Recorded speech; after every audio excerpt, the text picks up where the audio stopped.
Hi guys, so nandito tayo ngayon sa Glorieta. Kakain tayo dito sa Fogo de... Yan, medyo layo natin ako. There you go. So Fogo de Chao. So try natin yung kanilang food dito. So yan, medyo ginagawa pala tong harap nila. So ayan, dito yan, Fogo de Chao.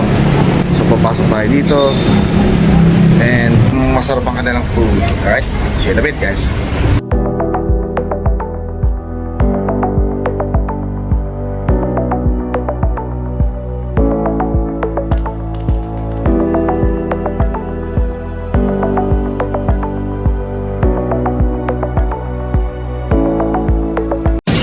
So nakaupo na dito sa Fogo de Chao.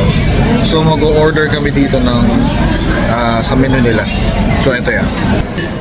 May starters, ito yung churrasco experience, tapos ito yung mga a la carte nila. Okay?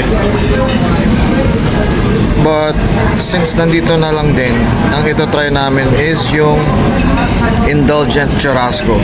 So indulgent churrasco, yan yung full churrasco experience. In short, matitikman mo lahat ng kinds of meat nila.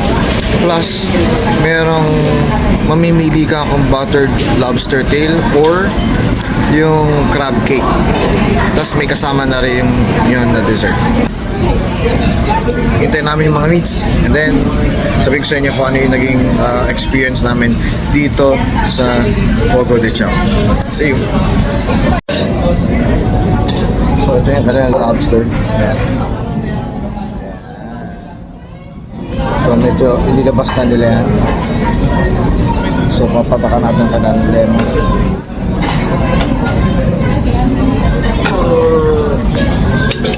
Tapos kagatin na natin.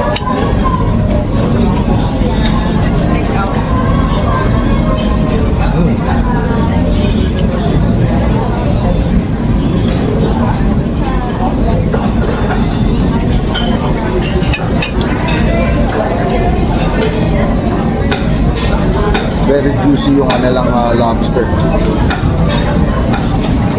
Sarap no? Sarap. Sariwang-sariwa pa yung kanilang lobster. Good job.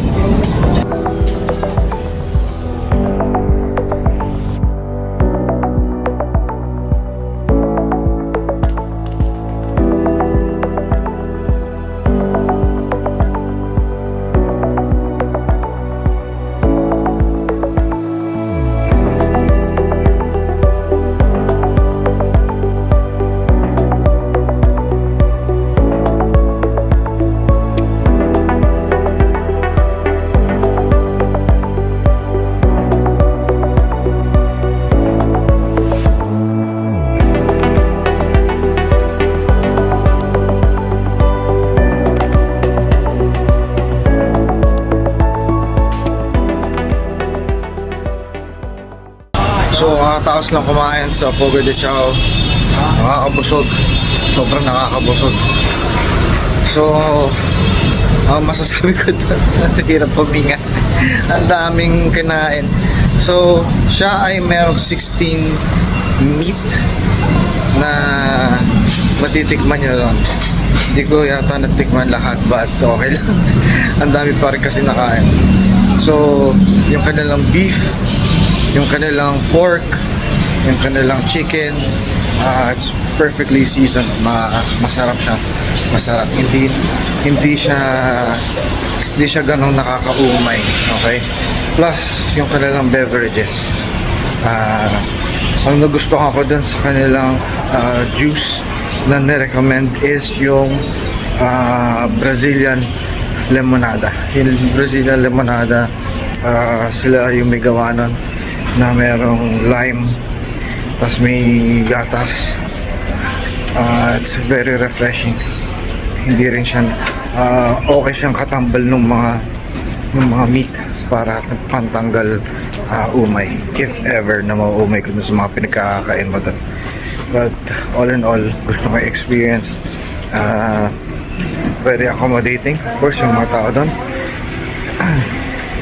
Tapos yung lugar doon, maayos yung kanilang preparation mula doon sa sa mga tables, even yung restroom, maayos lahat. Pati yung pagsaserve ng mga food, ganda experience yun. So mararecommend ko na itry niyo yun. Perfect for any occasions or kahit birthday, kahit alam. Magugustuhan niyo yung lugar na yan. I'm sure you love every bite kung magagawa niyo. At dahil dyan, see you in the next vlog guys. Peace.